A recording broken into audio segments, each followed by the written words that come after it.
All right, guys. If it's all right with everybody, we'll go ahead and get started this morning.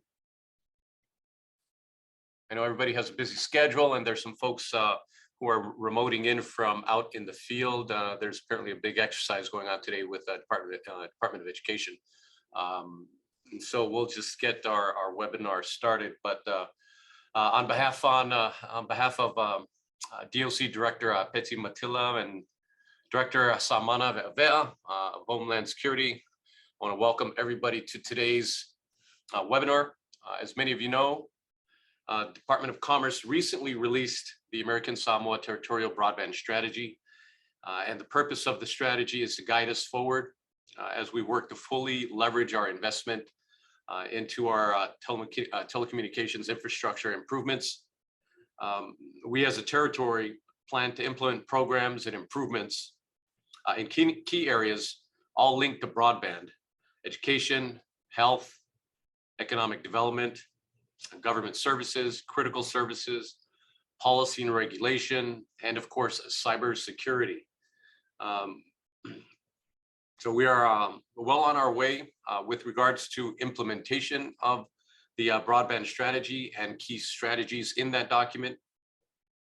And being that it is Cybersecurity Awareness Month, we thought it necessary and appropriate to, of course, reach out to our local partners, Homeland Security in particular, and then, of course, reach out to our regional partners at CISA, or Cybersecurity and Infrastructure Security Agency, to join us today to have a discussion about cybersecurity and some of the things ongoing in this area.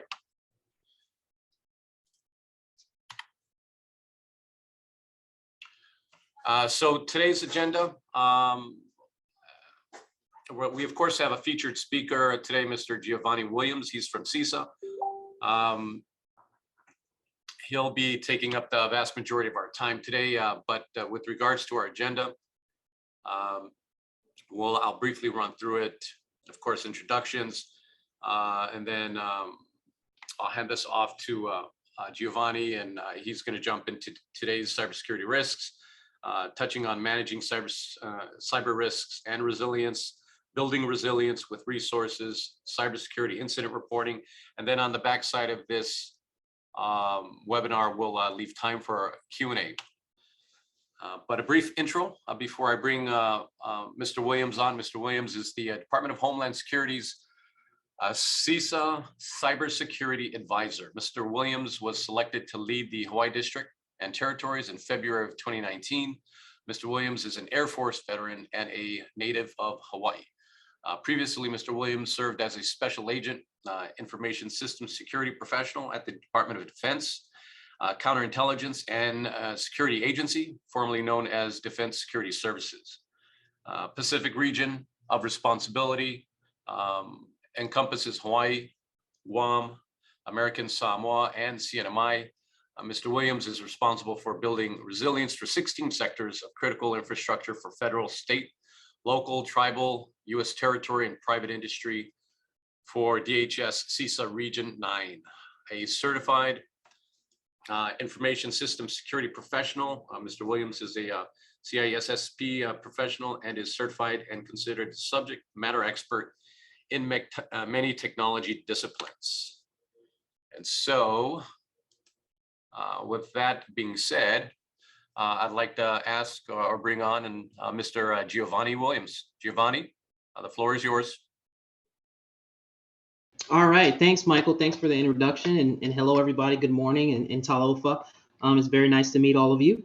So give me a second. Let me get my screen up for you, and we will go ahead and get started.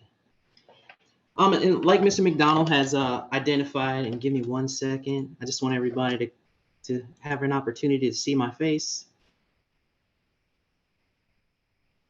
Can you guys see me? I'm just saying hi, giving you an opportunity to see me. I'm actually going to turn the video off to kind of conserve bandwidth because we have a lot of folks participating, and I'm on a wireless connection.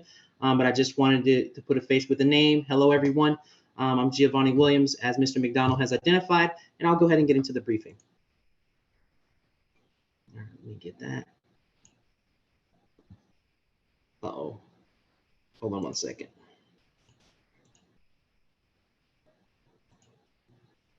for some strange reason, it's not letting me stop the video, so we'll just go ahead and roll with it. All right, so CISA.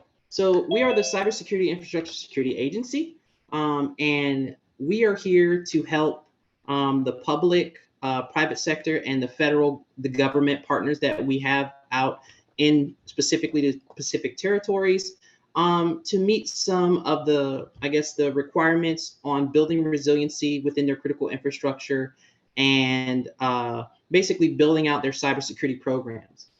Within CISA, you know, our vision as identified here is a secure and resilient critical infrastructure for the American people. Giovanni? I'm a cybersecurity. Oh, yes. Yeah, hey, just FYI, your slides didn't come back up. If you wanted to put that back up there, I wasn't sure. Okay, give me a second. Sorry about that. No worries. There we go. Can you guys see that? Yep. All right, there we go. All right. So as I was saying, the vision of secure and resilient critical infrastructure for the American people. I am a cybersecurity advisor. The Cybersecurity Advisor program for DHS CISA is a national level program.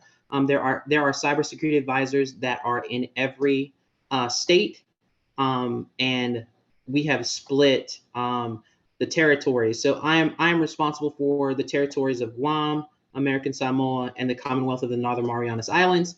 And I have counterparts who are in charge of Puerto Rico and the U.S. Virgin Islands. But every other state in the United States has either a cybersecurity advisor or a cybersecurity state coordinator. And that's something that we can talk about later.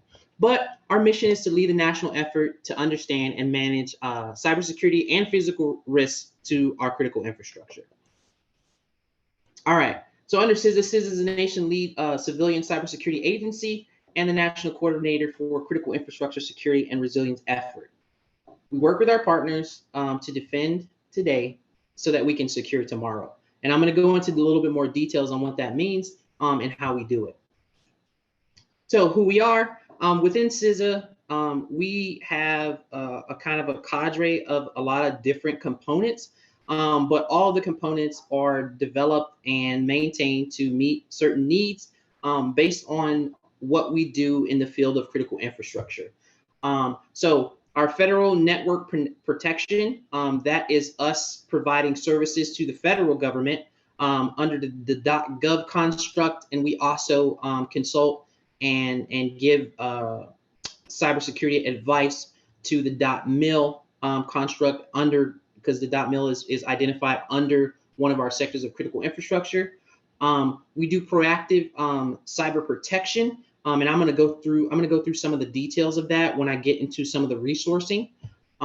We do infrastructure resilience and field operations. I am a part of that team. I am a part of a region which is identified as a part of Integrated Operations Division, which is a consolidated effort to lead all of our field forces under a lot of our national level programs. So you have myself as the cybersecurity advisor who covers the Pacific territories in Hawaii, and you have my two partners, Mr. James Cruz, some of you may know him, and Mr. Gin Tamura.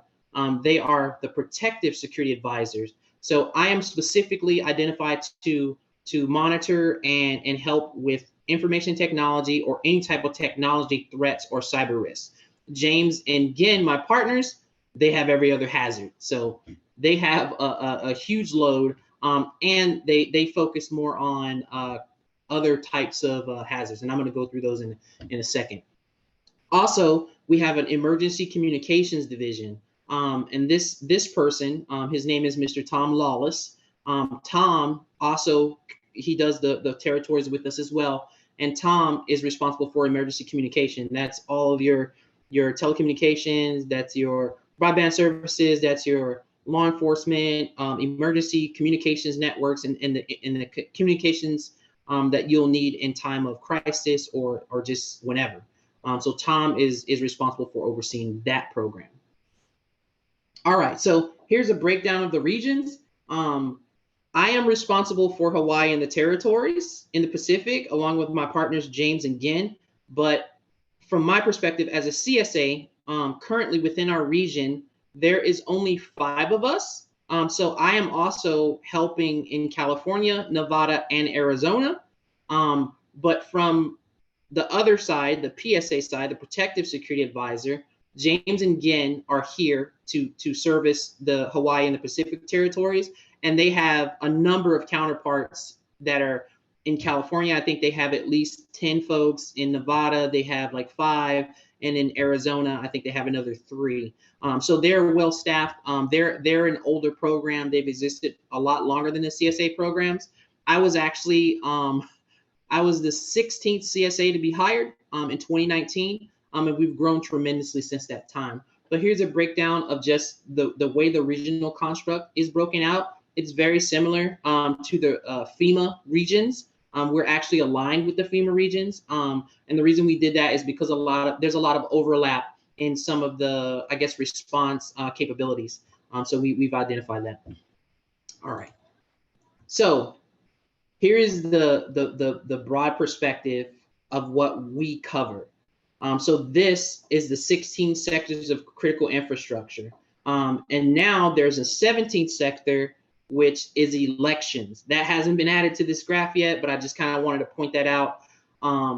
And under these 16 sectors, DHS, and then that's the Department of Homeland Security, CISA being a DHS component or DHS agency. So you have DHS as a whole, then you have like CISA, you have the Coast Guard, you have the Secret Service, you have Homeland Security Investigations. Those are all sub-agencies under the larger construct. But DHS as a whole is responsible for monitoring and being aware of all of these 16 sectors.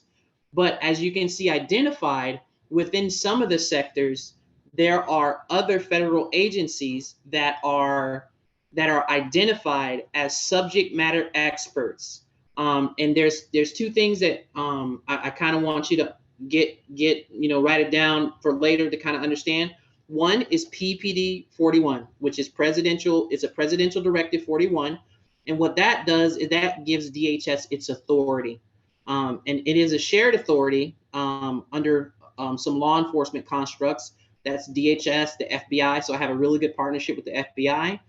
And the second thing is Presidential Directive 21. Presidential Directive 21 is what identifies these other federal agencies, these sub-federal agencies within critical infrastructure as subject matter experts, and they are also responsible within these sectors. So if you look on the left, you see DHS pretty much down the board, except for Defense Industrial Base, which is controlled by the DoD.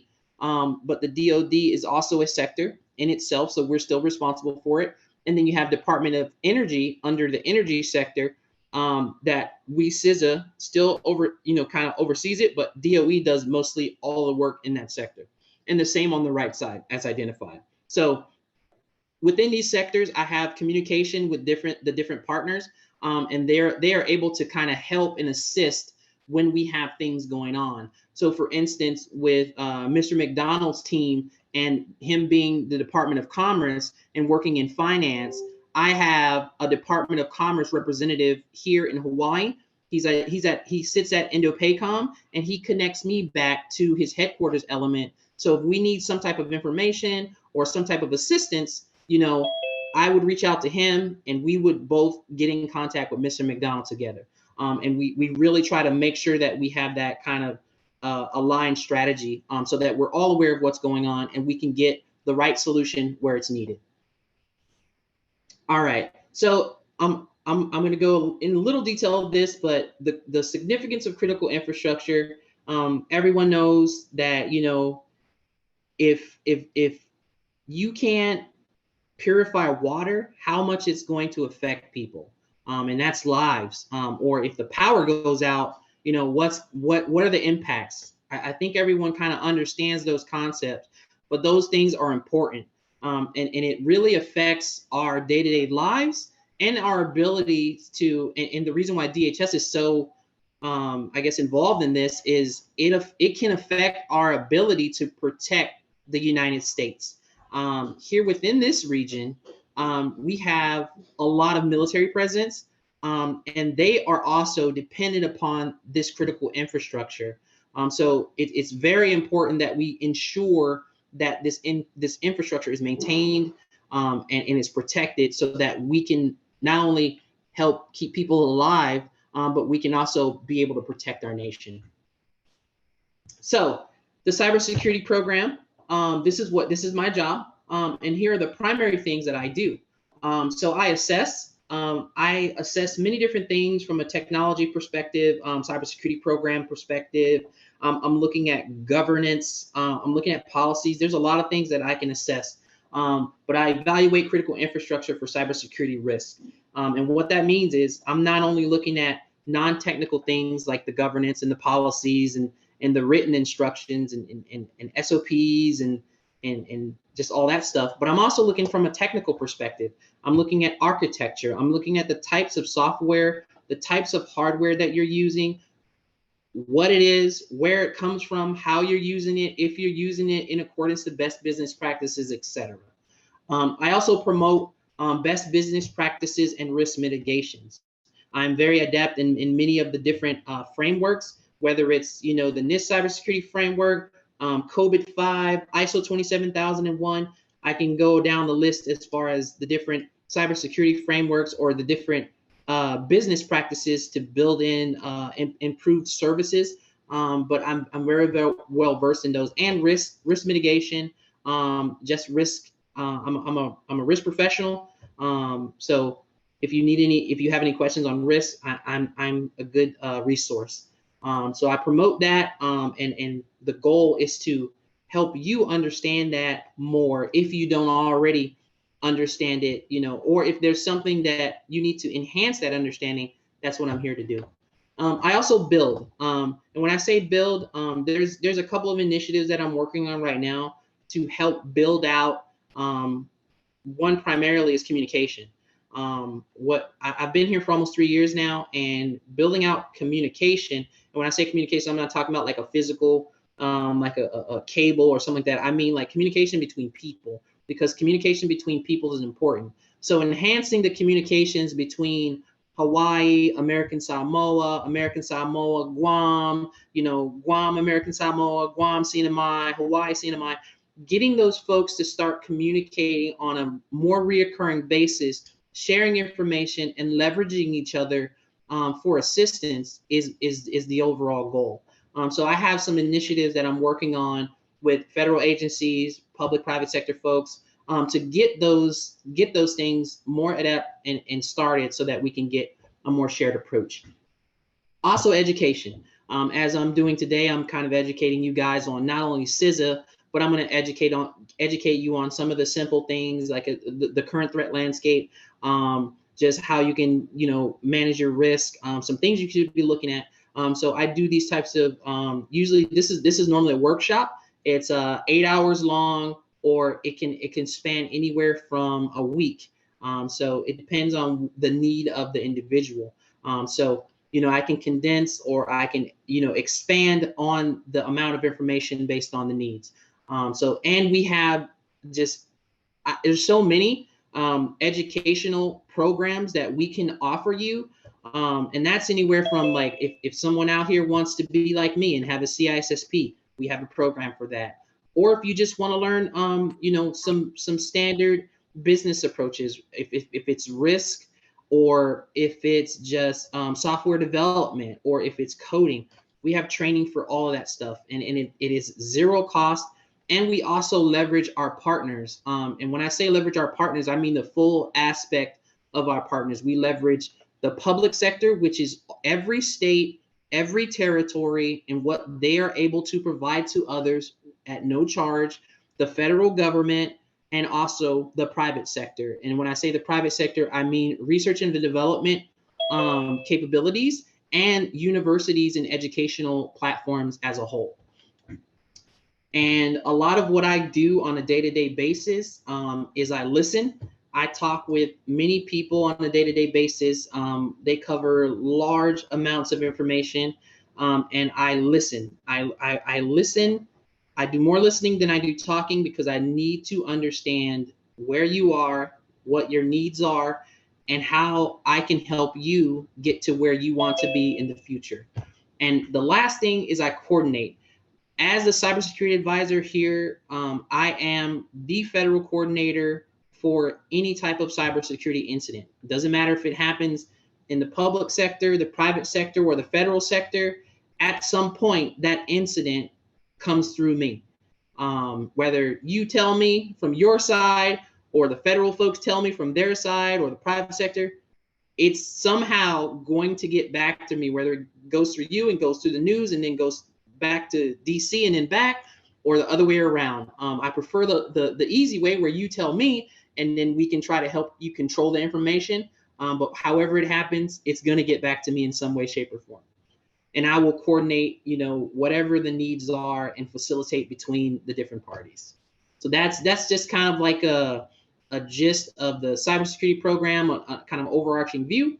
And I will go ahead and move along. But I want to take this opportunity, because I know I just covered a lot of information, to see if anyone had any questions so far. All right, seeing nothing, I will go ahead and move on.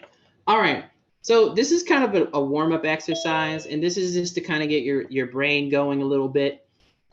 So I have posted 3 questions, and I'm going to give you a few moments to kind of look at the questions and kind of pick an answer. And then I will go over the answers and I will kind of explain them.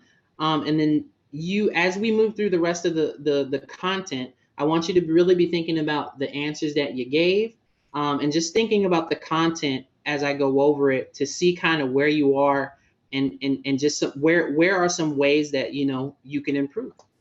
So I'll leave the questions up for a moment, and I'll let you guys go ahead and answer them.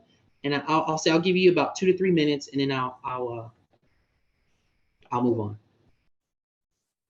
Sorry, Giovanni, I have a question. You had asked great Sure. questions earlier. You had mentioned this free training for, do we need to apply for it? And can you elaborate a little on that if we have time? Yeah, I'm actually, there's a slide where I'm going to go over the training resources. So I'm going to go over it in detail, but the way it is I have a person, her name is Melinda Moreland. And Melinda is our regional training advisor. And what she'll do is you can reach out to her with your training request, and she will help you coordinate. And she has like lists and just all the different trainings that are available. Perfect. Okay. Thank you. No problem, sir.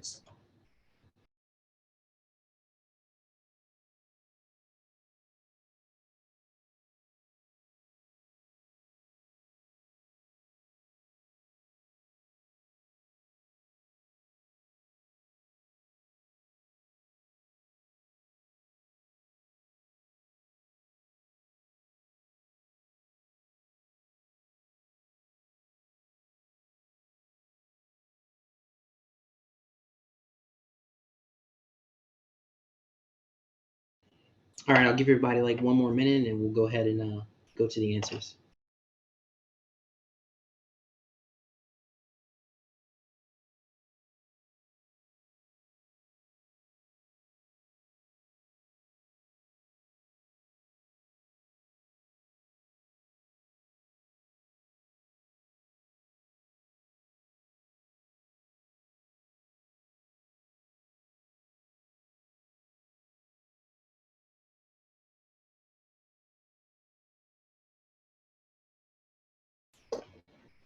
All right, so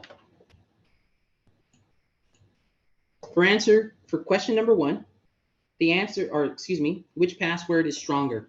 And the correct answer is B. And the reason why the answer is B is because length trumps complexity. And the reason why length trumps complexity is because when a hacker is trying to decipher a password, right? There's many different methodologies they can use. There's these things called rainbow tables, where there's already a pretty much just a blanket of passwords that they can automate to just go through. But if the password is encrypted, then they have to use a decryption algorithm. And when you're decrypting, the more each letter or each phonetic represents encryption that's going to need to be decrypted. So the longer the password, the longer time it's going to take them to decrypt it. So that's why the length is better than complexity. And the source for that is NIST 863-3 digital identity guidelines, where you can go kind of look that up more in depth. So that was the answer and the reason why the B was the answer. All right, so question number 2, what is the average time between intrusion and detection? And the answer is 78 days. And that's a new statistic. It used to be back in 2011, it was 426 days. But over time, as people have become more resilient, or the tools, I will say the tools have become more sophisticated in their ability to do things at an automated level, because, you know, we used to have to do a lot of those things manually, that the detection has become a lot better over time. And then question number 3, in cyber incidents where malware was used, what percentage used ransomware?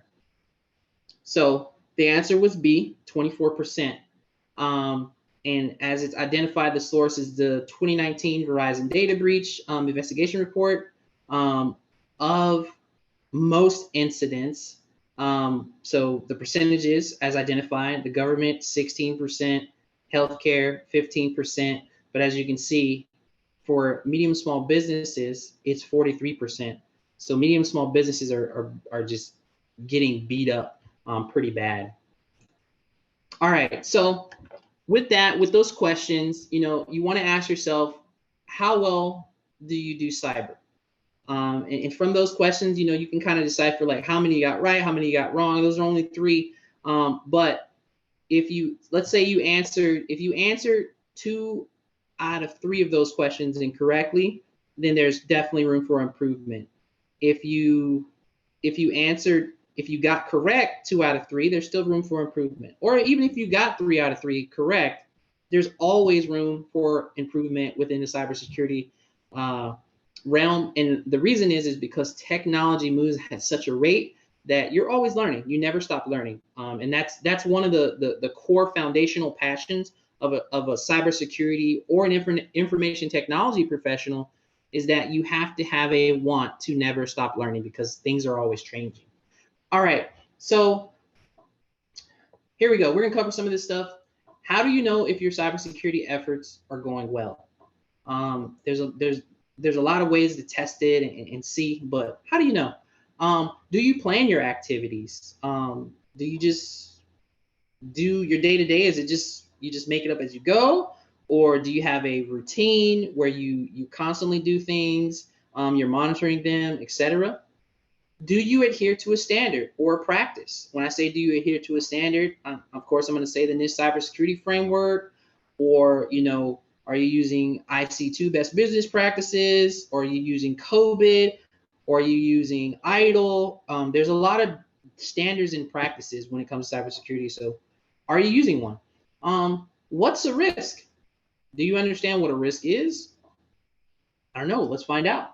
Have you identified the potential consequences in your system if your systems are compromised or unavailable?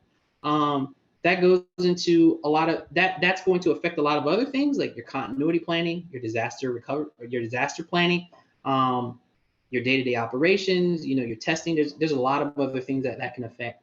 Have you planned for cyber incident management? Or what's really important is, even if you planned, have you exercised your plan? Have you practiced it? I see this a lot, where people make a plan and they don't even try it. They never practiced it. They don't know if it really works, and then something happens, and then they're trying to initiate their plan, and they're finding out that there's a lot of things that don't work because they've never actually tried it. And then the last thing is, can you sustain operations of critical processes following a significant cybersecurity incident? A great example of that is if there was a cybersecurity attack on your power plant and it shut it down. What would you do? How would you recover? You know, what would you be able to still operate? How would things get done? So those are just some of the things that, you know, you want to consider as we move forward. So here are the objectives of this briefing. From this session, I hope that you will be able to, one, know who and what CISA is. Two, understand today's threat landscape. What are the things you should be looking for as far as the threats, what type of threats they are, who are they coming from, etc. Better understand cybersecurity resilience concepts. I'm going to go into a couple of those today. And apply simple concepts of cybersecurity resilience to your organization. I'm gonna tell you some very simple things you can do to just right off the bat improve your resilience.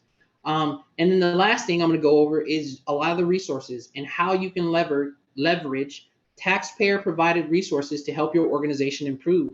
Right now, there's a bill, there's a bill in Congress right now to give a lot of money to states and territories to improve their cybersecurity resilience. It hasn't been approved yet, but there's a highly likelihood that it will happen.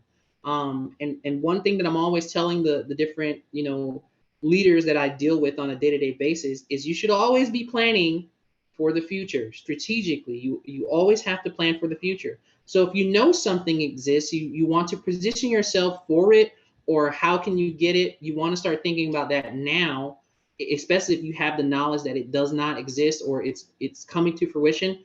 Being prepared and just forethinking is a good practice.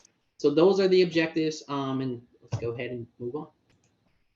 All right, managing cybersecurity risk. So right now I'm presenting you a list of, and this is from, a lot of these are from this year. I think they're all from this year. These are some cybersecurity attacks that happened this year, and I've included some of the costs that are associated with the attacks. So Acer, which is a company that makes computers, I don't know, some of you might have an Acer laptop or Acer desktop. They make pretty standard hardware, and they're a big company. They distribute it all over the world, but they were hacked by a group called Rebel in March of 2021. It was a ransomware attack, and they actually paid the ransom of $50 million. So this is a company that their revenue stream. They make billions of dollars in revenue. So the information that was taken from them, or their information technology system, was shut down to a point where they decided that paying $50 million to restore their system was the right move. And that was based on the risk to losing more money than that over a period of time that their environment was going to be down. That's just an example. CNA Financial was breached by a group called DarkSide, or a ransomware called DarkSide from a group called Phoenix Locker. They decided to pay $40 million. And if you look, just through the list, these are big. This is large amounts of money that these organizations are getting.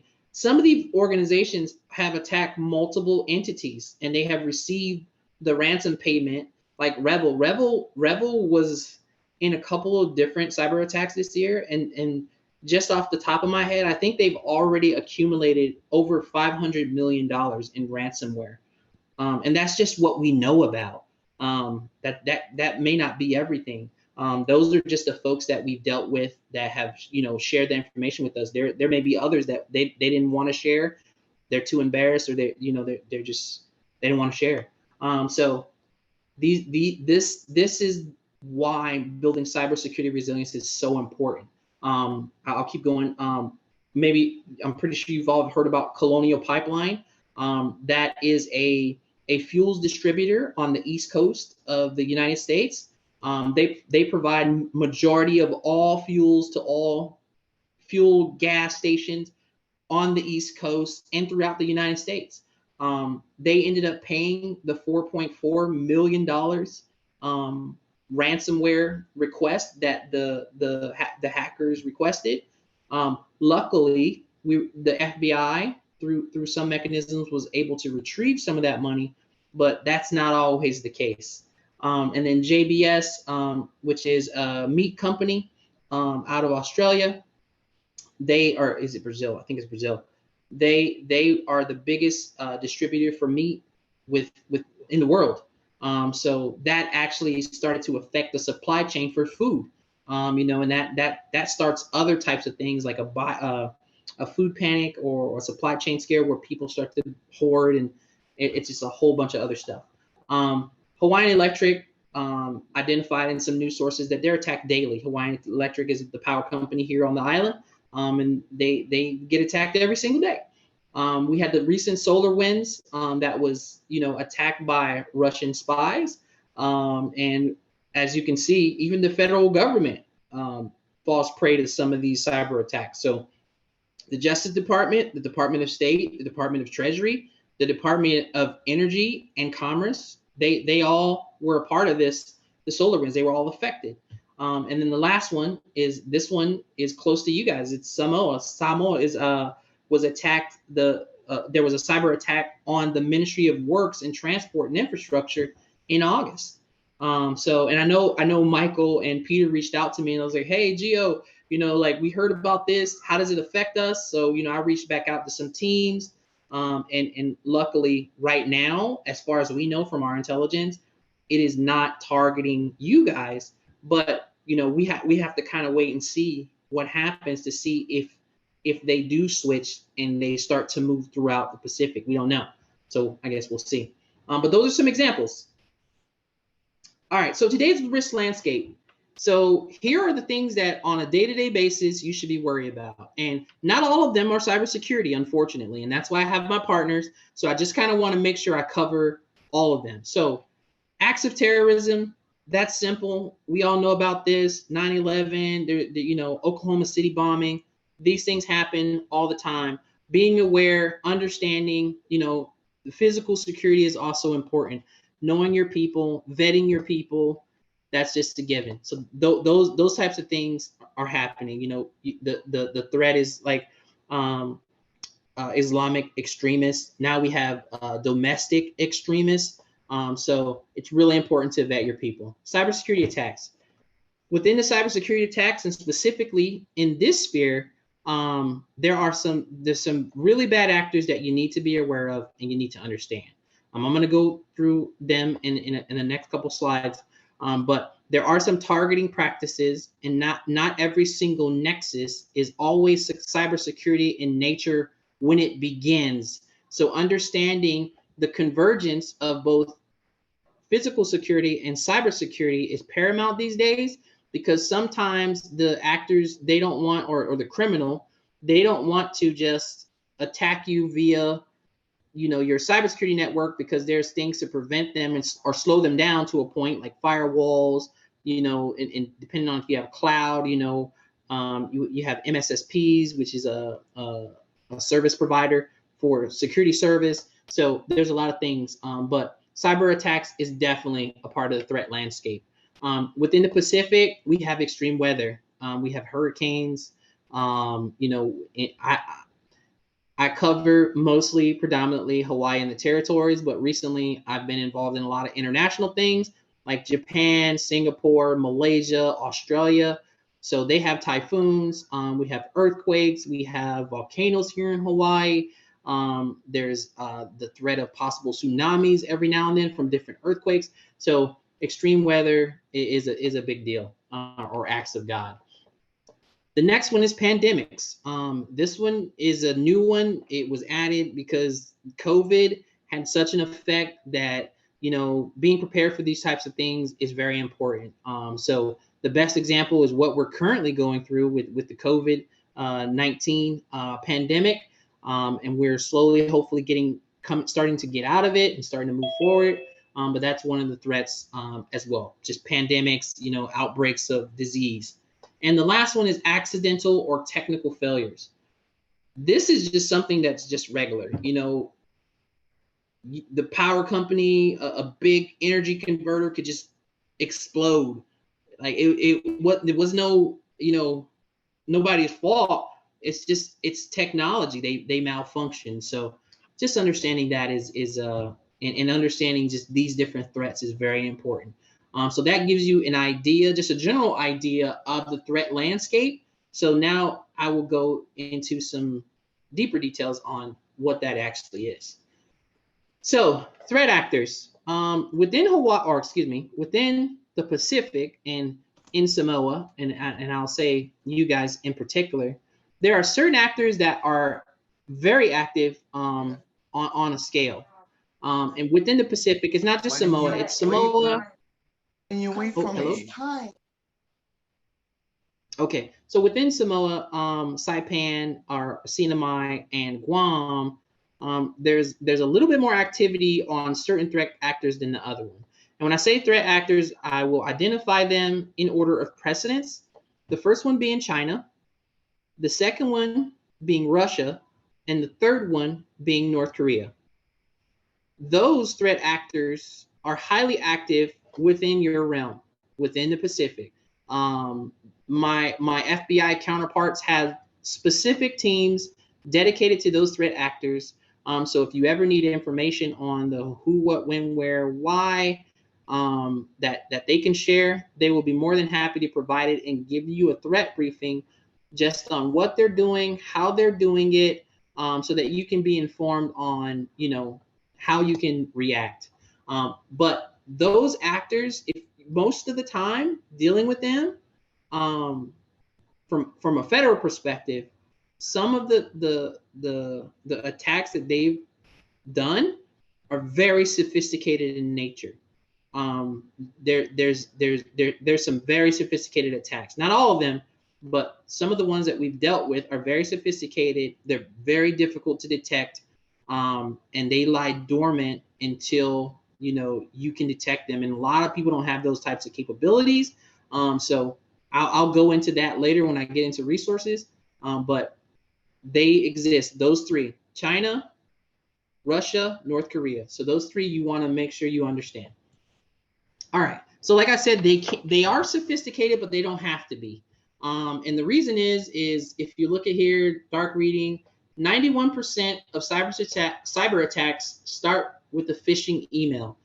And when I say phishing email, these things used to be very unsophisticated and just simple, but the actors and the criminals have improved over time at their capabilities of doing this.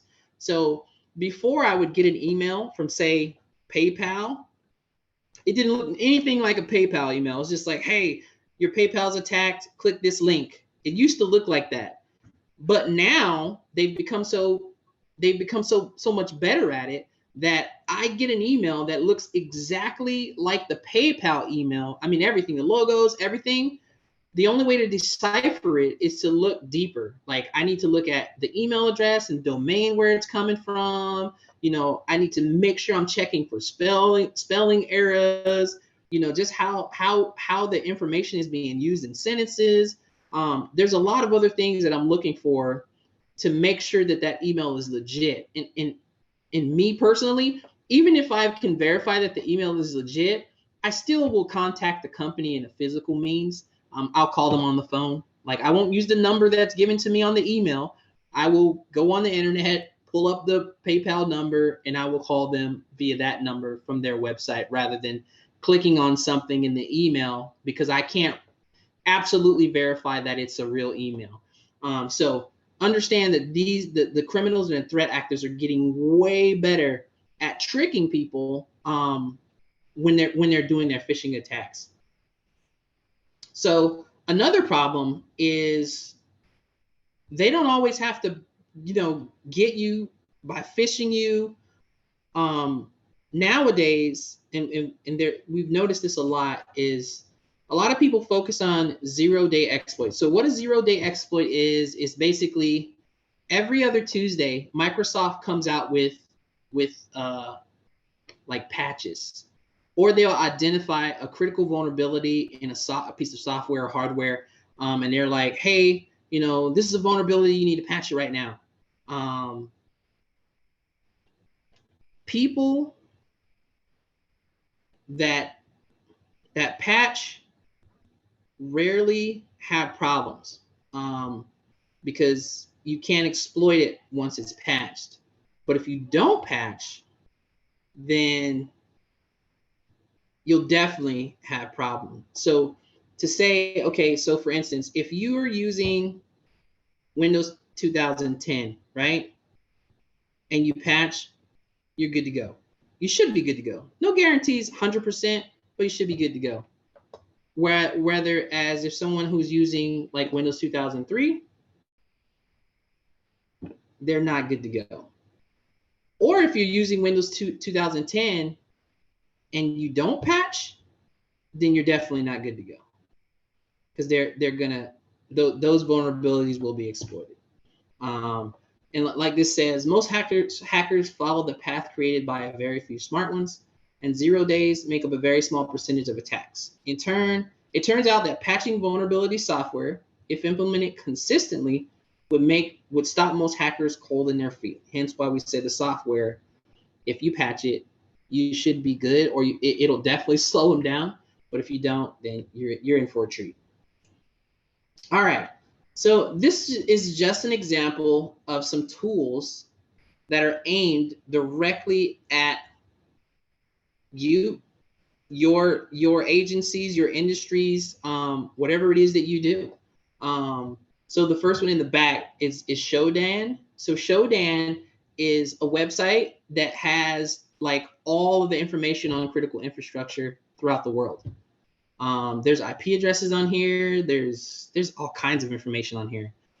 You can go there and look up stuff and figure stuff out, and then you can actually plot for an attack. So it's on the internet.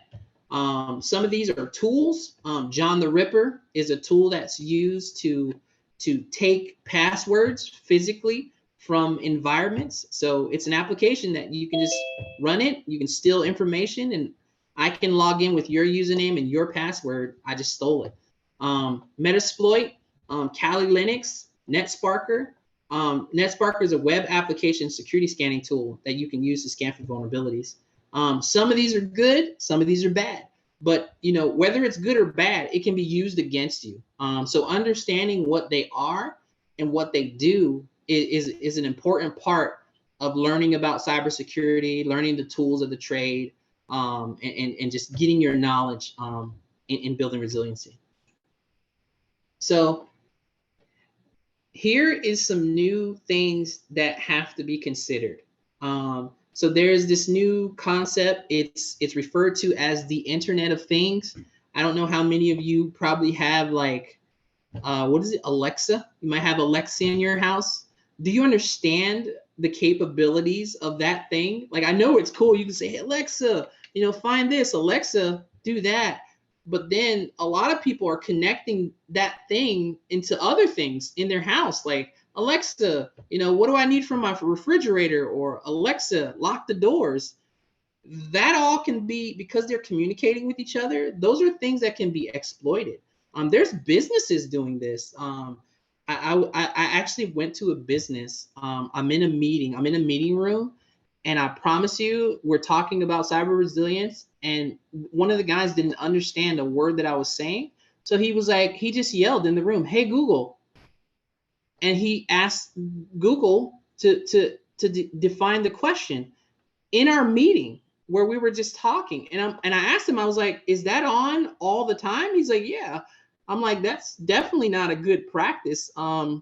If you're utilizing that, you know, people can listen in on your conversations. Like I can go down the rabbit hole on that one, but being cognitive of just these different things in advances in technology and the expanding attack surface, as we become more and more incorporating technology into our everyday lives, it's only going to get worse. So understanding it, you have to really build up your repertoire of information and understanding so that you can protect yourself. Like I said, we got smart toilets, smart refrigerators, we got Alexa, Google, we got all these applications, we got our phone. Soon they're going to have autonomous vehicles. Most of our airplane systems, like, and I had this conversation with the FAA, the autopiloting system for some of our aircrafts are controlled remotely through, you know, a cloud-based application or very smart software. So those types of things, understanding them and preparing yourself for them is very important. And within critical infrastructure, some things are starting to become automated. Like within the water sector, I know there's water purification systems that are becoming automated and autonomous. And that goes into ICS SCADA, just different types of hardware, software that is being used to change how we do business, but it's all more incorporating technology.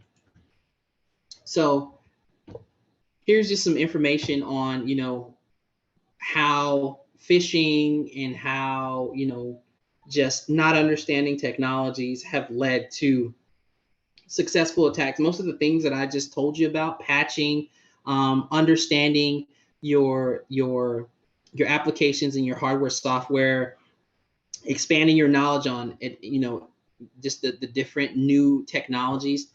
These mistakes have led to these things that are identified on this slide. Multiple government agencies, you know, getting phished. We had some government agencies in Texas, some government agencies here in Hawaii, Guam, California, Nevada, Arizona. I mean, my email blows up on a weekly basis of these things. So it's happening every day. Technologies, SolarWinds, that was a big one. And then Microsoft, if you use Microsoft, you got to keep up with it. Whether it's Microsoft, Apple, any type of huge platform that's widely known, widely used is very important. All right, so converging cyber resilience. Now, what this slide is kind of alluding to is that before, cybersecurity was kind of its own thing. It was, you know, it was a part of information technology. It was its own thing. It kind of operated in its own kind of sphere. That is no longer the case because of how integrated it is into our businesses and our processes. You have to treat it differently. So there are different things that have to be considered now.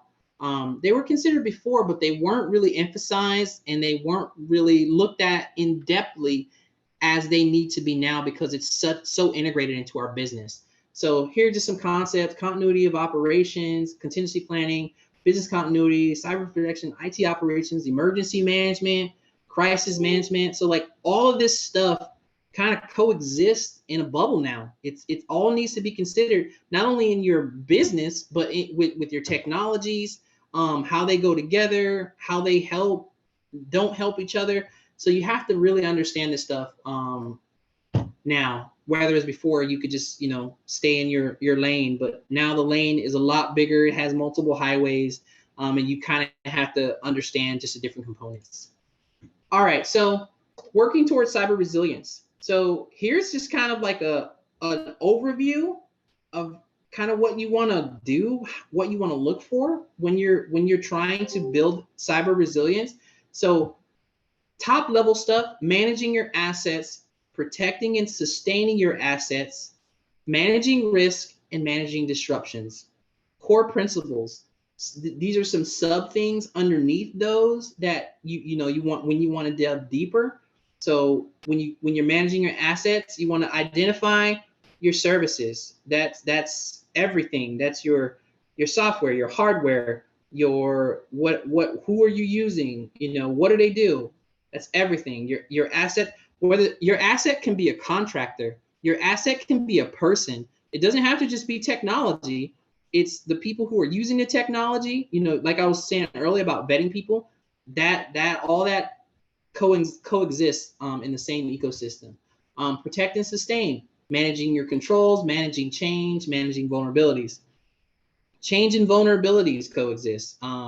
Change is when you change something in your environment, you got to manage it. You got to know what it is, how we did it, what happens if it doesn't work, how do we go backwards, and then vulnerabilities, being aware of the different types of vulnerabilities in your environment.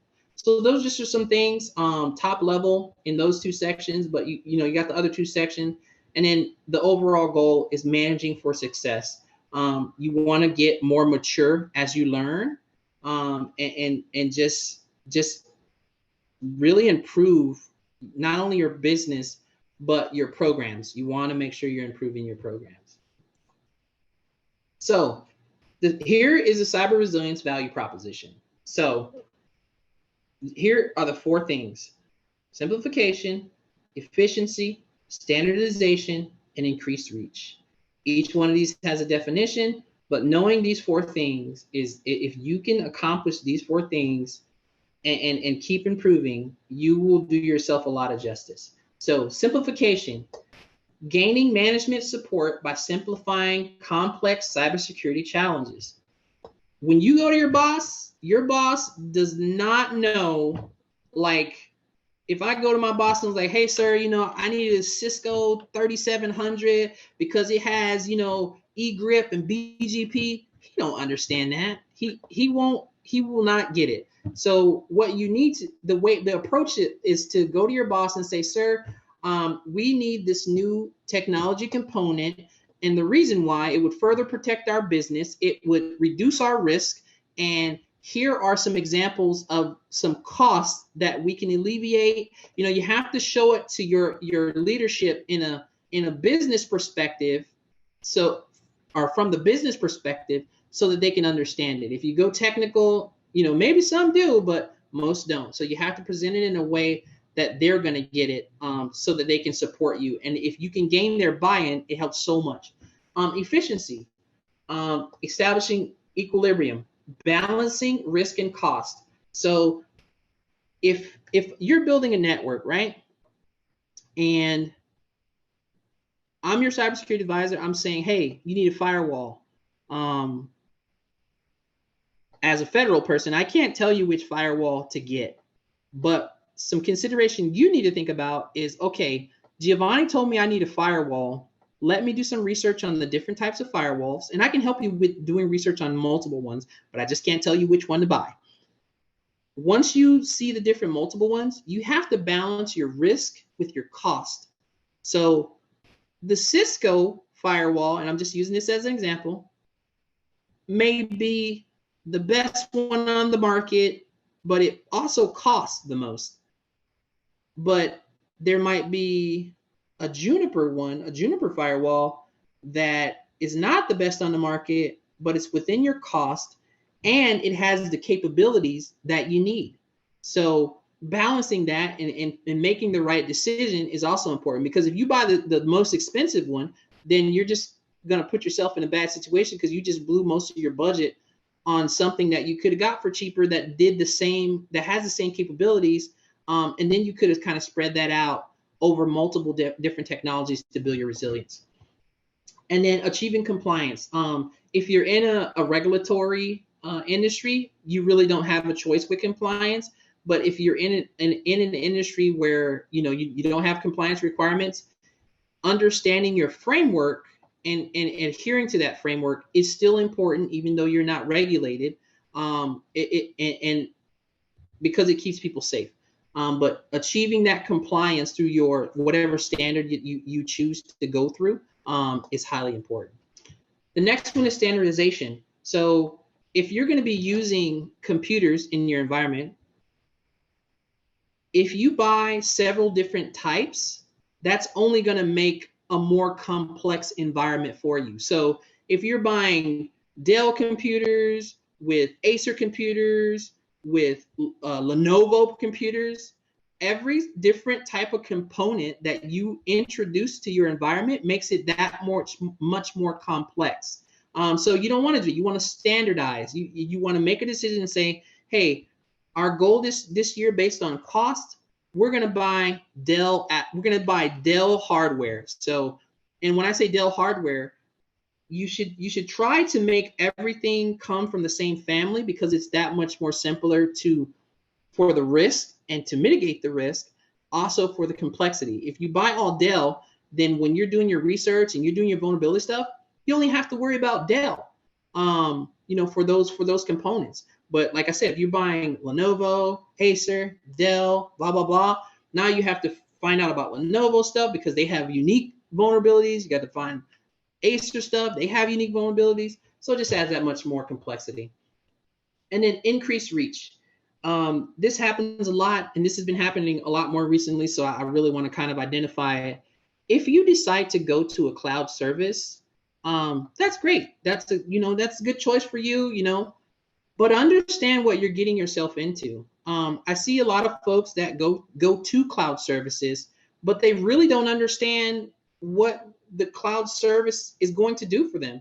A lot of them don't, in pre-negotiations in the contract, they don't understand, like, because the contract is going to tell you whatever they think you want to hear.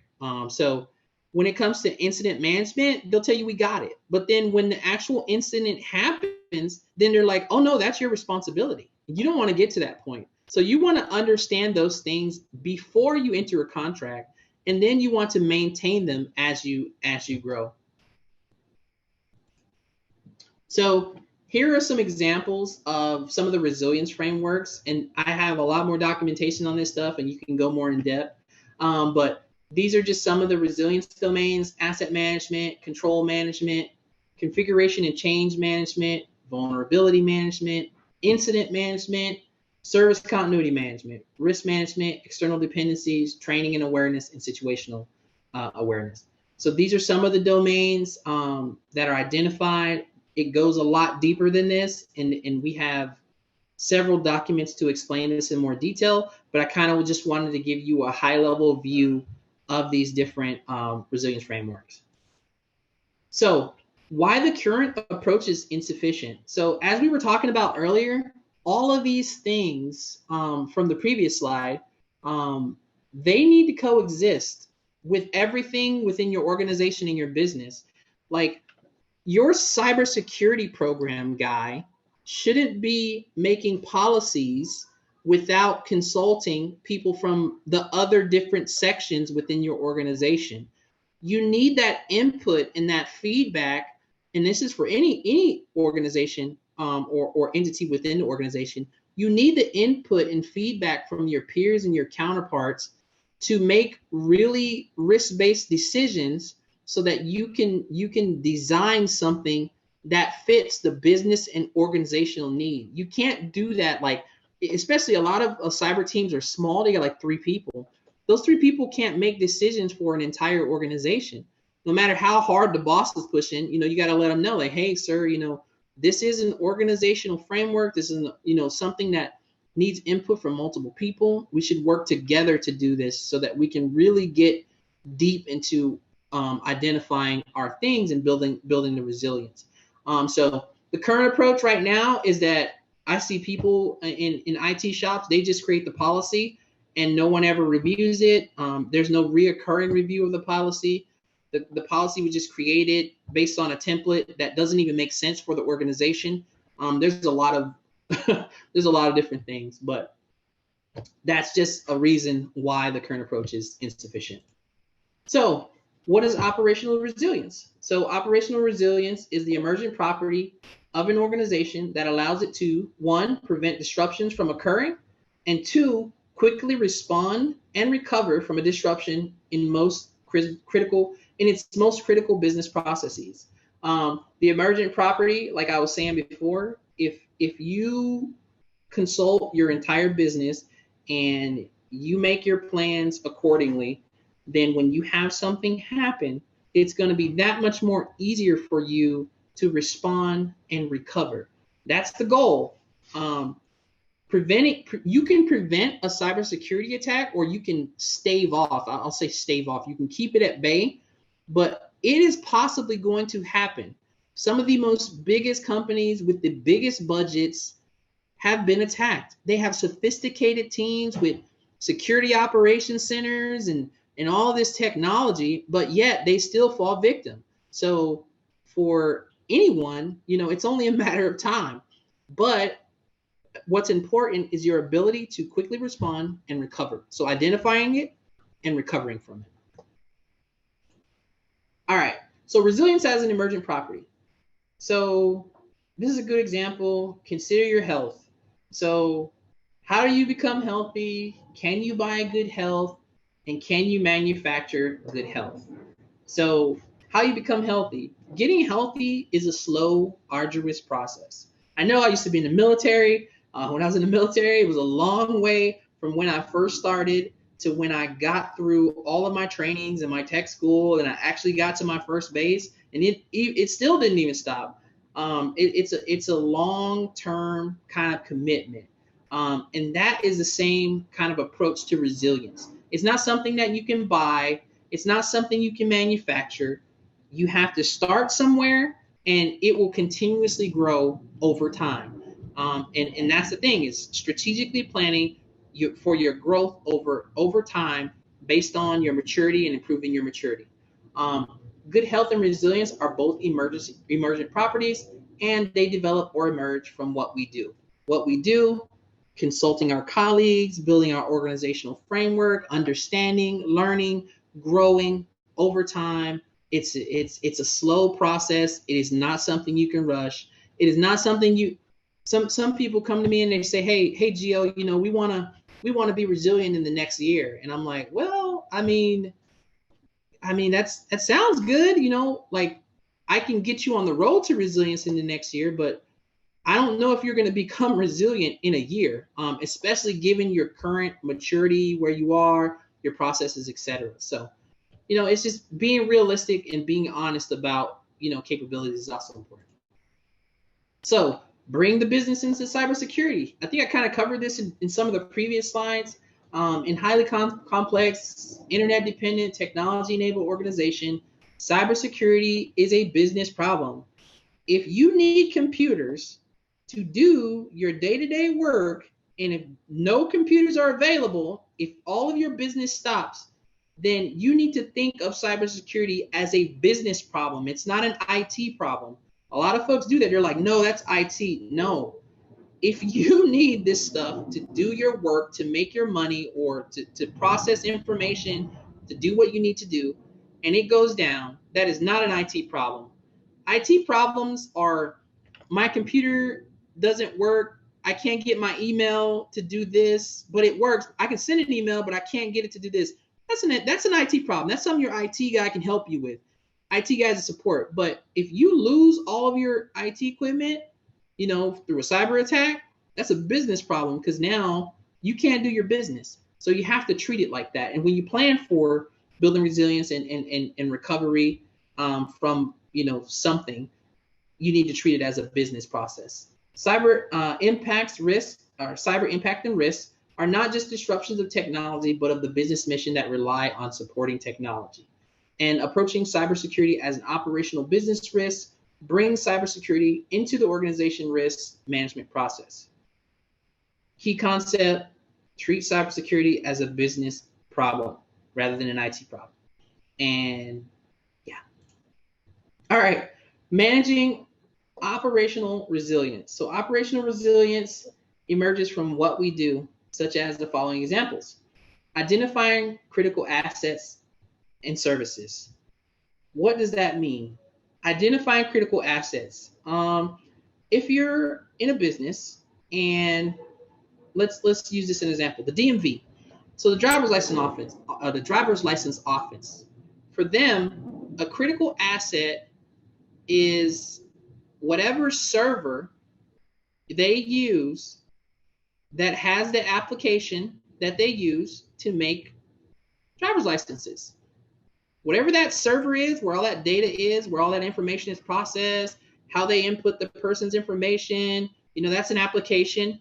That server that does all of that is a critical asset, and it should be identified as same. That way, if something happens where they lose that capability, they understand that we need to check that first, because it's the most critical component and it could cause the most problems.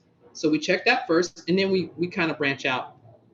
So you want to identify your critical assets in your organization. If you have, for instance, Mr. Michael McDonald. Mr. Michael McDonald is, in his role, if he's out, right? If I'm not wishing no bad on you, Mr. McDonald, but if Mr. McDonald was out, he was hurt, he couldn't do his job, how important is he? If he's someone running a lot of different stuff and has a lot of important projects, Mr. McDonald is definitely considered a critical asset, because without him, he has all the continuity knowledge, he has all the information, he's the guy who's facilitating on that. Mr. McDonald is definitely a critical asset. So within your organization, even roles can be considered critical assets.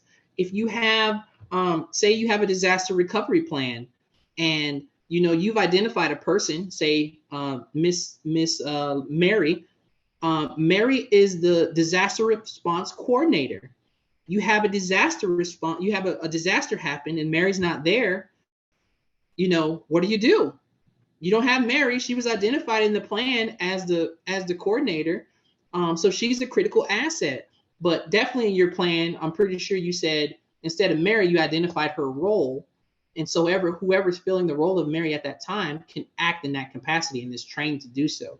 So even people can be critical assets. Identifying and mitigating risk.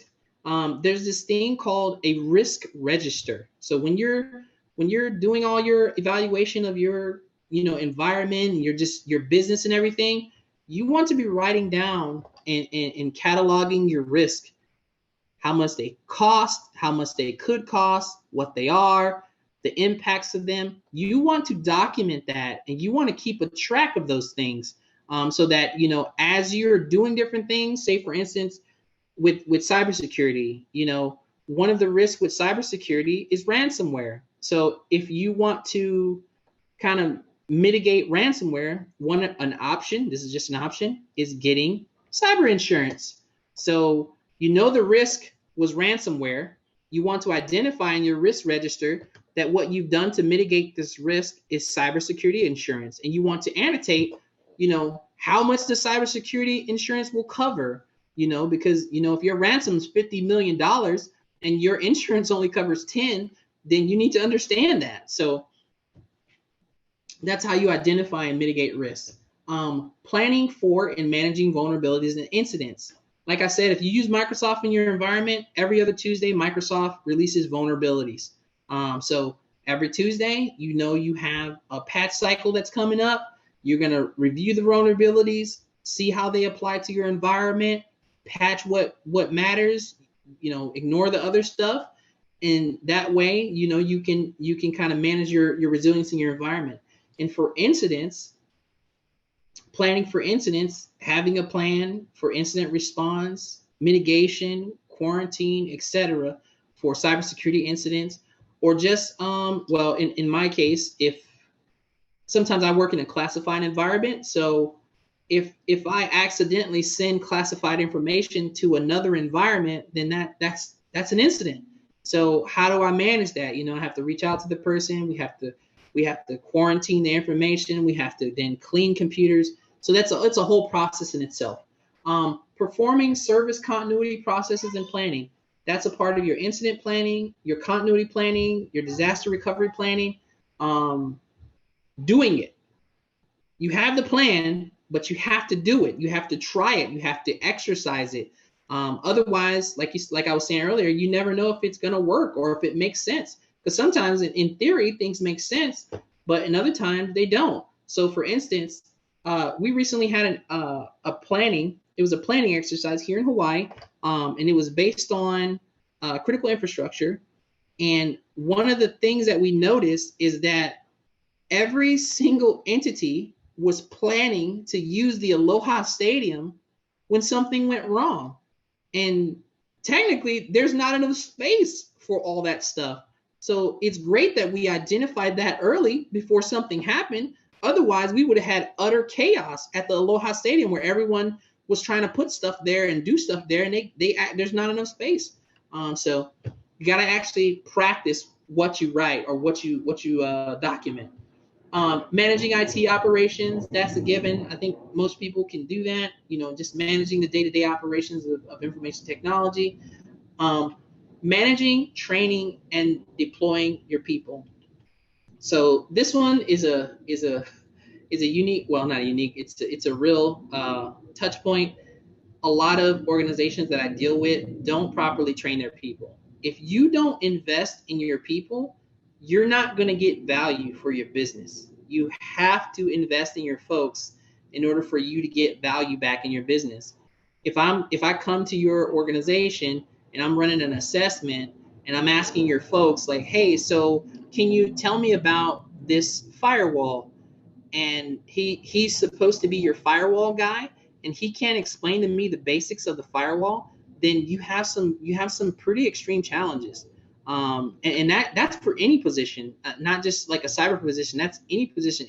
If a person is doing a role and they're not properly trained, they are not providing any value back to you and your organization. So you have to make sure you train your people and make sure that your people and your resources are utilized in a manner that makes sense. I know a lot of times people are pressured to do things because their bosses tell them to. I'm not telling you not to do what your boss tells you to do, but I am telling you to critically think and use your brain to make sure that, you know, you're utilizing those resources in a manner that makes sense.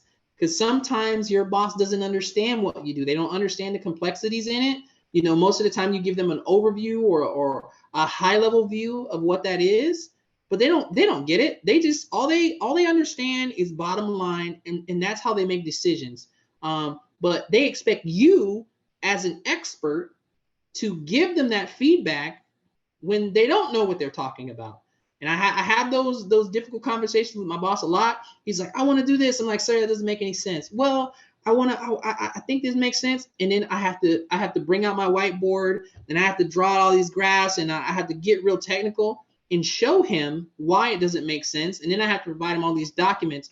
But at the end of the day, you know, I make my case. He can still make the wrong decision, but at least I tried, you know, and you can go from there.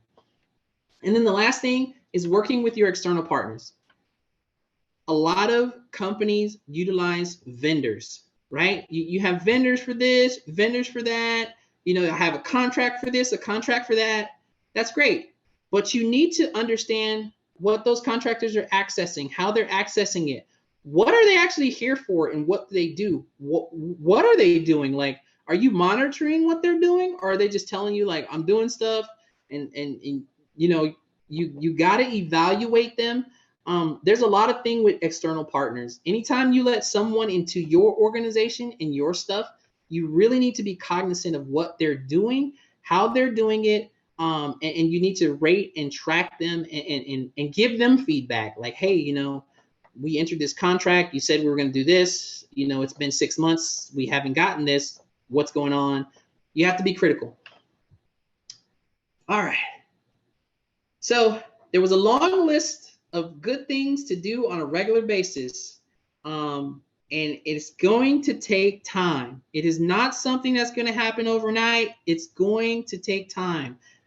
As you can see, there's a picture here. There's a big blue resilience button down there on the right. There is no such thing as hitting a button and making this stuff happen ASAP. It doesn't exist. You have to build it over time. But like I said, if you're planning for it and you're doing it slowly, some progress is better than nothing. Because at least you're improving and you're getting better and you're making moves. All right. So some cyber risk management consideration. Like I said before, the challenge is always going to continue to grow. It is never going to stop. Technology is going to keep coming out, new stuff, new this, that, new terminologies, new everything. It never ends. An efficient approach to managing risk helps you serve your customers and your stakeholders. You guys are my stakeholders. I'm constantly learning. I'm constantly changing my approach. You know, I'm constantly trying to do that stuff, and you have to do that for your stakeholders and your customers as well. It is a best business practice to do those types of things.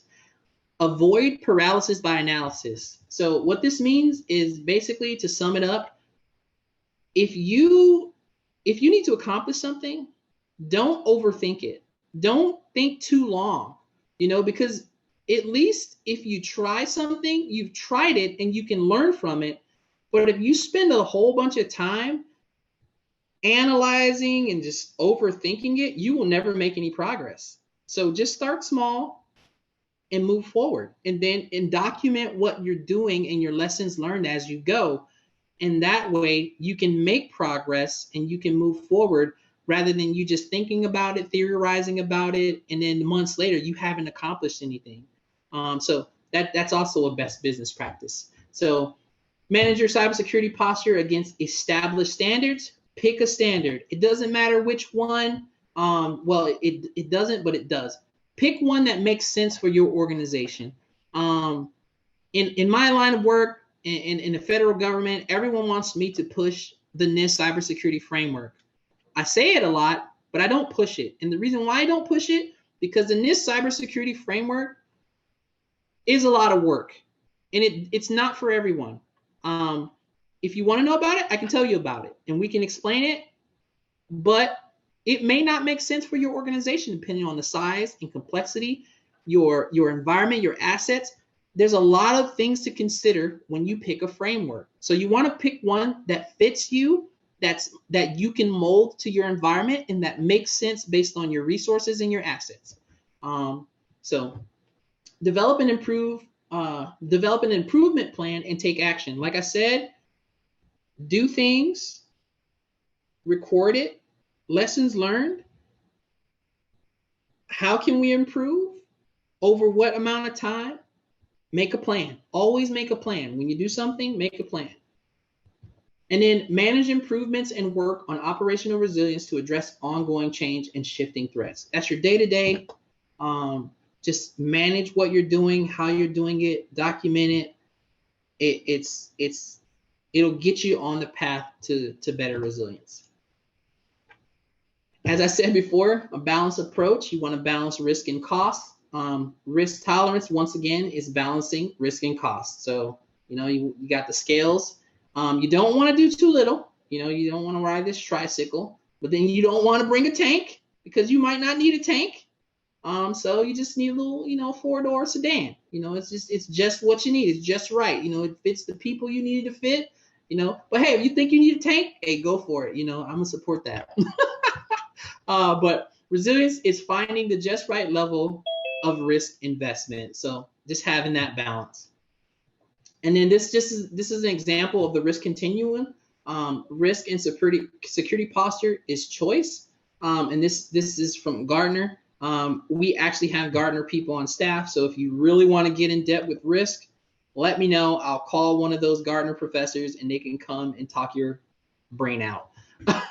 But yeah, they're definitely awesome people, very intellectual, and they can really school you on risk, the approach, and the balance. So just to recap, we went over cybersecurity threats are growing from year to year, and the sophistication required of the threat actors is declining, but we would like it to get better. We want them to use more sophisticated things because that means that the resilience is building. I know that sounds weird, but it's the truth. We need to start building resilience in all of those sectors of critical infrastructure that I outlined earlier. Attackers are typically getting better than defenders. Like I said, you can defend, but due to the emerging technologies and just the changes, if you're not keeping up, the defense is not going to keep up. So the attackers, they're getting all these new tools every day. They're trying them out. They're practicing. They're learning about them. But the defenders are just kind of being stagnant. So we gotta increase the knowledge of our defenders, but you can influence your destiny. Operational resilience is the ability to prevent disruptions and quickly respond to and recover from disruption. So we talked about that.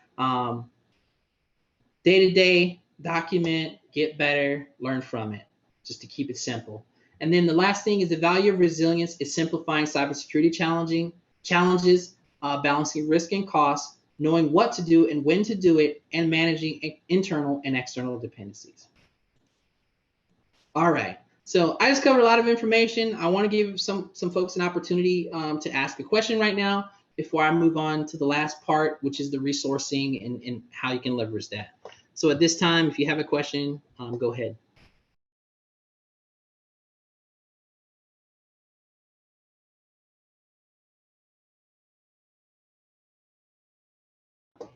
All right, hearing nothing, I will go ahead and move on. So the next section is building resilience with resources. All right, so we went over this. This is the cyber resilience module, our model. As you can see, we kind of outlined some of these things, and we went over some of these sub things, and here is the outline. And we can go way more more in depth in this, but let me know. We can do the actual workshop and go way more in depth in this. So the CRR, the Cyber Resilience Review, is an assessment that has been mapped to the NIST Cybersecurity Framework. It's been mapped, but what the Cybersecurity Resilience Review does is it measures your organizational maturity. It tells me how mature your organization is, if you're documenting your processes, if you're using change management, vulnerabilities, if you're training your people, etc. It tells me all that. But it has been mapped to the NIST cybersecurity framework. So if you want to use a framework, it's already mapped, so you can do both. But most cybersecurity frameworks are being mapped to NIST cybersecurity framework. As a result, that mapping can be used to indirectly map them to the CRR. The CRR, Cyber Resilience Review Assessment, is a new industry standard assessment that's going to be utilized by a lot of folks, even in the sphere of compliance. A lot of new stuff. That's a whole nother conversation we can get into, like congressional legislation and what's in the pipe for cybersecurity from Congress, what's going to be funded, etc. All right, so here's kind of an example of the cybersecurity framework. The cybersecurity framework establishing a common perspective and vernacular. It is broadly applicable and developed by private and public organizations. It provides risk-based guidelines. It is in collaboration oriented, and it is internationally recognized. This framework is used by the federal government by direction. Like, you don't have a choice. You have to use it. All federal agencies use this framework. It was developed in cohort with NIST, which is it's a think tank, along with really big federal research and development centers, along with public and private sector entities, lots of universities, lots of big companies like Microsoft, Raytheon, Boeing, McDonnell Douglas Aeronauticals, Apple, etc. So it was developed as, like it says, as a common vernacular, as a common approach to cybersecurity practices and things. So here is what the result of the cybersecurity framework summary from a CRR kind of looks like. Now, for some of you technical folks, you may see this and you're just like, what does that mean? But folks in leadership look at the colors and they say, okay, what's all this red means? That's bad. So green's good, yellow is like okay, and then red is bad. So when we have the results are presented at an executive level, because a lot of the time you're going to need that executive buy-in to get, the resources, the support, the funding sources for whatever you're trying to do. So in this case, you're trying to build your cyber resilience in your program. This shows like, hey, we have a lot of room for improvement. So can you please expand my budget? And not only that, within this cyber resilience review, DHS CISA, we give you the options for what you need to do. So implement new firewall practices, redesign your architecture, build out policies, train your people based on what we talk about. External dependencies, if you have vendors, evaluating your vendors, everything is kind of equated to cost. So we kind of help you present that case, kind of like if the results are all for you to present your case to your executive management. But this is an example. All right, so resource guides. That's our first resource. As we were talking about the different things, you do not have to create this stuff from the ether. You can go to our website, CISA.gov. You can pull down one of these down, and in it, there's templates, there's things that you can use, and all you have to do is plug in your name, your organization, the specific parameters for yourself, and it's an active working policy, procedure, governance document. You can just use it, royalty free. So feel free, if you need to understand any of these resources, please go to our website, CISA.gov. It has it all there. Pull it down, utilize it. We want you to utilize it because that standardization across the board for critical infrastructure, we're trying to push that so that we're all talking on the same level and it's easier for us to communicate. So here is a sampling of some of the cybersecurity offerings. There's a lot of stuff on this page. So there's a difference between preparedness activities and response activities, and I'll just go into some details. Building resilience is all about the pre-bang. That's before something happens. We want to do as much as we can to prepare you before you have something happen to your environment. So There's a lot of activities over here on the left side under procurement activities. We have our information threat indicator sharing. So if you want information about a specific threat, let us know. I can provide you with that information. If I can't, I can reach out to one of the sector risk management agencies and they can, or I can reach out to some of our other federal partners and they can. Cybersecurity training and awareness. Like I said, we were talking about this earlier. Melinda, she can get you tied into any type of training you need. I have training at the University of Hawaii. I have the training at the University of Southern California. I have training. Some of this training actually pays for your travel too. So some of these trainings will fly you out to wherever you need to go for however long class you need, and you just show up. It has to be approved by your boss and your supervisor and your government, but you just show up and you get the training. But we have virtual training, we have online training, we have in-person training. There's thousands of training opportunities every day. I'm pretty sure we have a website for that with a spreadsheet, but I let Melinda go kind of do that because she is our training specialist. But she can get you tied into that, and I will definitely make sure you get her contact information. Exercises. So I have multiple exercise teams. So we have Melinda. She also runs our exercise team, or she coordinates our exercises for the region. But we have a national level exercise team in our headquarters in DC. That's pretty large, and they coordinate national level exercises like Cybersecurity, GridX, etc. These are some national level exercises. And they also coordinate, if you want to do an exercise of your plan. I'm actually coordinating a exercise with the state of Hawaii right now. I've been working with the state of Hawaii for the last 6 months on their cyber incident response plan. That is their internal plan of how they're going to respond to a cybersecurity incident for their infrastructure within the state. And I've worked with them on their cyber disaster response plan. That's a plan of how they react to things that are so catastrophic within the state that's going to involve federal support, private sector, and the state. So we've been working on those for the last 6 months, and we're to a point now where we have a good draft of the plan. A lot of people have given inputs from the federal side, the state side, and the private side. And now on December the 2nd, we are going to actually have an exercise to practice that plan to see if it makes sense with everything we wrote down and all of the numbers, who to call when, how is this going to work, the support. It's all going to be tested to see if it works. So that's the exercise. And we have this thing called exercise in the box, where if you wanted to do an exercise, we have templates and you can conduct the exercise yourself. If you didn't want to have a big event, or if you just wanted to kind of do it within your section, we have those, and just different playbooks. National Cybersecurity Awareness System, that is what I'm kind of doing now. I've been doing for this whole month throughout the different states and territories, is giving information. But we have on our website a system that gives vulnerabilities, threats, like you can just pull it up and it's updated daily. So you can go there daily and check to see the different threats.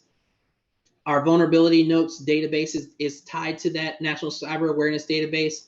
And there you can go see specific vulnerabilities like Microsoft, Juniper, Net, any type of technology that we have a partner for. Even if we don't, I think they still kind of pull that data from other data sources and kind of incorporate it in there. So there's a lot of different vulnerabilities for a lot of different things. Information products and recommended practices. So information products can be anything. I know my partners are pushing something right now for counter UAS, so unmanned aerial systems. Those are like drones. So there's a big push to get a better understanding of drones, because there's been incidents where drones have been flying over critical infrastructure and taking pictures and things like that. So we did an entire course. There's a DHS team specifically for the drones, and they came out. We had a big kind of meeting thing, and a lot of people asked a lot of questions. So any type of thing, drones, bombs. I heard you guys were doing something with your Department of Education today as an exercise. So that's one of our pushes right now, the K through 12 cybersecurity initiative, where we're actually reaching out to educational facilities to get them a little bit more adept on cybersecurity and building resiliency, because this year one of the major threats was more attacks within the K through 12 educational sphere. All right, so cybersecurity evaluations, as I said before, we have our cyber resilience review. That's measuring your maturity. We have our cyber infrastructure survey. That's an automated tool that allows you to kind of run through some questions and ask some stuff, and it will actually generate a report for you that you can share. If you don't want us to come out and do the assessment, or you want to just kind of do it yourself to kind of see how it is, you can use the cyber infrastructure survey to kind of give you just a general idea. We do phishing campaigns. If you want to practice being phished, we have a team. They're really good at it, and they will set up a phishing campaign with you. Sometimes it can go for a couple days. Sometimes it can go for a couple months, and they will phish your users, and they will give you feedback based on what worked, what didn't, and ways that you can improve, and then how those users should be trained. That's the phishing campaign. So we also have vulnerability scanning. This is basically us scanning any of your external facing IP addresses for possible nation state actors or criminal activities that you may not be scanning for. We can provide that service free of charge, and we have a team who can assist you with setting it up and then receiving the feedback on a monthly basis on those scans. Risk and vulnerability assessments. So this is basically a pen test. So if you would like to have your organization have a pen test or a red team assessment, we also do that. And everything I'm saying is free of charge. External dependencies management review. This is us helping you evaluate your external dependencies. For instance, your vendors. What are you dependent on? So if you need power, your communications, we help you evaluate all of those and how you're interacting with those to make sure that they make sense based on whatever your framework and your organizational plan is. And then we have a CSAT tool, another automated tool to evaluate your environment. And then the last one is probably the most sophisticated one. It's the validated architecture design review. What this is it is a entire look at your enterprise, your environment, everything. It is a complete dissection of whatever it is you're using and how you're using it, ways to improve it. If your architecture is built on a best business practice, your applications, your software, your ports, protocols, services, it goes very in depth. It is like it's a process. It's like a 3-month to 6-month process. And we have a lot of smart folks on this team. They come out and they evaluate everything. And that's from the preparedness. That's before something happens. Now I want to talk about when something happens. So response assistance. So if you have a cybersecurity incident and you need help, there's a couple ways to get help. The first one being we can offer remote assistance, where we can, if you allow us, we can remote into your environment, we can scan, we can look for the adversary, and then we can provide you feedback. We also can do malware analysis. If you think you've got a virus or something, there's a way, we have a process where you can, capture that, encapsulate it, send it to us. We will evaluate it and we will tell you exactly what it is. Or if you don't have the capabilities to do it, we can kind of walk you through a way to do it to get us the information so that we can do forensics and we can tell you what it is. We also have our hunt incident response team. So if you do not want remote assistance and you want a team to come out and look for an adversary, we have a hunt team.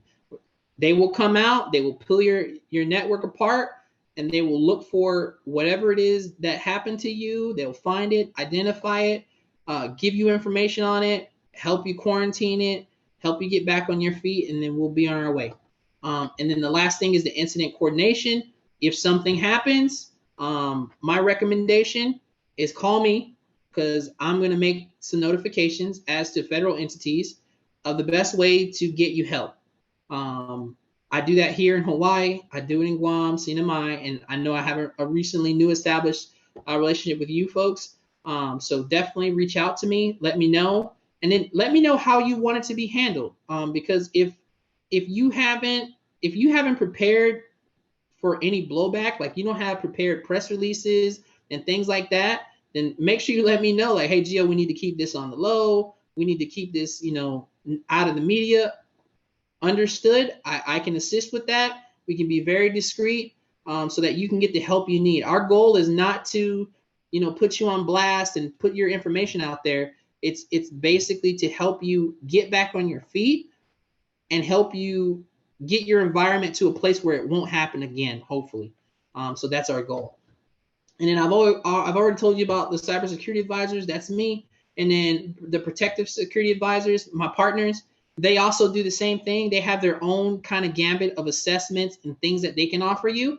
And I definitely advise you to talk with them at some time, because they have some really cool stuff from a physical perspective, physical security perspective, that also helps with the cyber side. So definitely some good guys to talk to. All right. So as I just talked about, so the assessments based on, from a strategic level to a technical level. So cyber resilience is more strategic in nature, and then the most technical RVAs, and then, the validated architecture design review.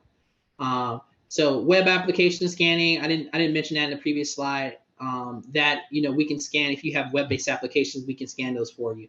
But that's pretty much that. Cybersecurity essentials. So we post this at CISA.gov. You can go to our website, and we have like basic training. If you wanted to just conduct training for yourself, we have modules and things that you can do for your folks to train them. We call it Cybersecurity Essentials, and you can kind of go there, have your folks go there and just learn about the training. And then just our resources in red, you see CISA provides more than 40 cybersecurity tools and resources for public and private sector stakeholders. We have a lot of stuff, a lot of different things that you can utilize for free. All this is free on request, and based on priority and need. I talked about the exercises earlier. So this is just a slide that goes over our exercise and planning. So with the planning, so our exercise team also can help you with planning. So if you're planning like the disaster plan or an incident plan, they can also help you plan that and then exercise it at the same time. So it's just another resource. And then the training resources, as you can see, there's a link here. I will be providing this link to Mr. McDonald, and then he can share it out to you guys. But I will also give you Melinda's contact information so she can help you guys. But as you can see, we have a searchable training catalog online, interactive national cybersecurity workforce framework. That's a new standard that's going to be across the board. We have Fed BTE virtual training. We have scholarships. We have all of these. It's a lot. It is definitely a lot. And then, so here's just some things I want to leave you with. These are some really good practices, for cybersecurity or just in general. Always develop key relationships with, new people you meet, just your partners, your stakeholders, your customers, whatever they may be. Always think with risk in mind, no matter what you do. There's always a risk. You should always be thinking about it. Develop processes and policies. You have to do that. It sucks. I know, like, writing stuff down a lot of times is very tedious, but then later on, when something happens, you wish you had it. So it's better to just get it done, knock it out, and just be done with it. Develop your risk matrix and your framework. So just understanding your risks, making sure that you're doing that. And the last thing is just move forward and do it. Just don't think too hard, and just move forward, make some progress, and do stuff. Cyber incident reporting. So right here, I have the phone number for our CISA Central, which is our NCIC, which is our National Cybersecurity, basically our SOC, our Special Operations Center. And then my partners at the FBI field office. I think the camera is still on. So I am an actual credentialed agent as well. And I work with the FBI folks quite closely in my capacity. So you know, they are definitely a great resource, especially when it comes to threats. And just if you need a capability really quick, they can provide that assistance. They have a team not only here in Honolulu on their cybersecurity task force, but also there's a team in Guam. So we can get you some assistance. And yeah, now we move on to questions. Hey, Giovanni, this is Mike. And thank you so much for your presentation. That was a lot of great information. And yeah, so thank you very much. The floor is open for questions. If anybody has any questions for Giovanni, please go ahead and feel free to unmute yourself and ask away.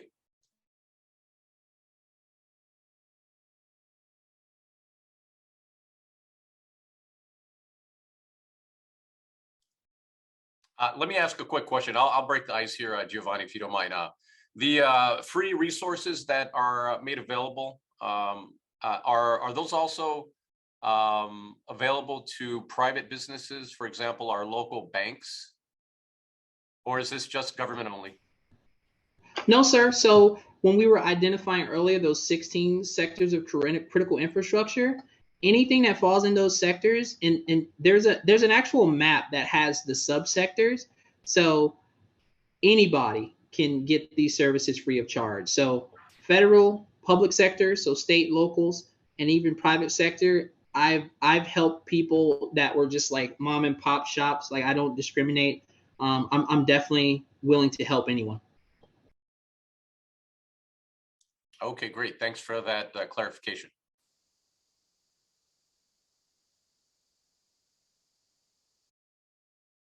Any other questions for Giovanni?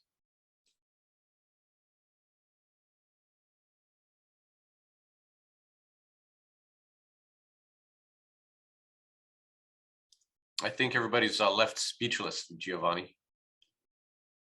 Awesome. I really appreciate it. I definitely want to thank you guys for your time. Thank you for listening to me ramble. I do this quite often. I always enjoy it. If ever you need something or you need any information, please reach out and let me know, and I will get you to the right place. But otherwise, thank you guys so much for allowing me to speak today, and I will turn it back over to Mr. McDonald. Okay, great. Thanks, Giovanni. Just a few closing comments, and then I'll invite the comments from a couple of other people here. But I think a lot of what you touched on today, Giovanni, is probably making many of us on this call think a little bit more critically about, what we've been doing all these years. And I think, the issue of cybersecurity has become significantly more important. It's always been important, but when you go from a 1 gig, pipe to 200 plus gigs, that information flow in and out of the territory is moving fast and quick. And so, I'm imagining hackers pre-Hawaii, that's our new pipe, probably just passing right by because it was just impossible to get in. Maybe I'm not thinking about this correctly, but now, with the speeds and quality of our connection, it's significantly easier. We're able to do this. And so I'm going to assume that we are probably a prime candidate for cyber attacks. But I also envision that perhaps moving forward, and I invite comments from our Homeland Security partners, that this is probably a great way to restart, our efforts here in American Samoa to build a coalition or a group of folks here who want to help do what it is that Giovanni pointed to, and that's getting organized, documenting our standard operating procedures, using him as a resource to help guide us, and start building our way towards a more resilient territory in this space. But again, thank you so much. Let me open this up to James, Tim, or Randall at DHS, Homeland Security. Guys, any thoughts? Yeah, Michael, it's Randall over here.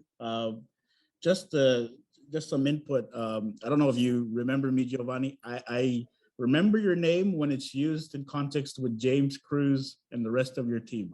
So now I have a face to that name. We were able to leverage Giovanni's team in getting the VSS up and running for the elections office, and that took probably a 15-minute call and a couple of emails, and we were able to get that up and running. And I think it's still running to this day. So those free resources, they really help out where it's needed. Right now, the elections office is able to work on sort of hardening their infrastructure because we were able to do those self-assessments, and they're way better off now than they were, say, pre-COVID, because I think we had so COVID really messed things up, but now that things are back on track, it's about time we start getting our sort of cyber infrastructure in place. So I know all of you guys are aware of how American Samoa isn't always on top of things in terms of technology, but I think we have the standing now and at least the expertise in place to at least get that started. So just my 2 cents. Malo, thank you for that, Randall. Appreciate that. Tim or James? Thanks, Mike. I'll be brief. I appreciate for the time, Giovanni. This was a lot of products to absorb in a 2-hour call, and we'll probably circle back to you on some of that post-training that's available to some of the programs that we're running simultaneously with partner agencies. But wanted to see if there's an advisory that CISA pushes out for threat level matrices on a weekly to bi-weekly and then a monthly recap. It's a good product to have that we at Homeland Security utilize, but it's also a controlled environment.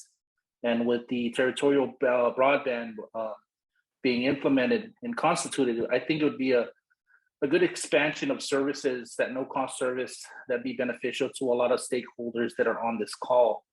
Randall has mentioned that there are some instruments that's being published today that we might have used to us, but we're in the middle of a assessment with TEACS on Homeland Security's cybersecurity infrastructure. And parallel to that, we're in negotiations with the governor's office to essentially assess standing up a SSA for cybersecurity, or establish a cybersecurity entity in itself, because there's a component of the fusion cell that Tim and some of the folks on this call are running that are just going to be the investigating arm of digital forensics and so forth. So this is going to be an evolving conversation, but I appreciate the time. But if that matrix could be considered to be distributed to partner members on this call for their situational awareness, I think it'd be best served our interest in trying to be on the same sheet of music going forward. And I yield back. Thank you. Hello, my name is Tim Woodard.